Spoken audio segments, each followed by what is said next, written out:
चढ़ावे आहो गुरुजी भांग के पतिया। माली चढ़ावे पान फूल पुजारी बेला पतिया। माली चढ़ावे अक्षत चंदन पुजारी बेला पतिया। हम चढ़ाई आहो गुरुजी भांग के पतिया।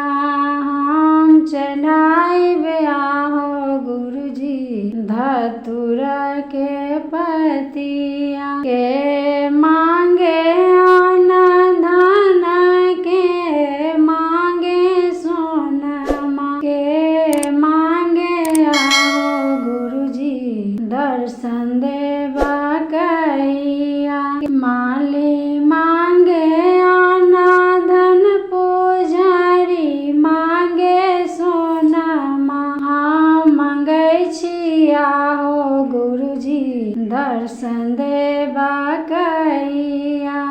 हम मांगै छी आहो गुरुजी दर्शन देवा कहिया। पहिला में दया मांगै छी दूसरा में चर्चा तीसरा में आहो गुरुजी करै छी नमन प्रणाममा। तीसरा में आहो गुरुजी करै छी नमन प्रणाममा। शिव गुरुजी के देखेला बेचैन भइल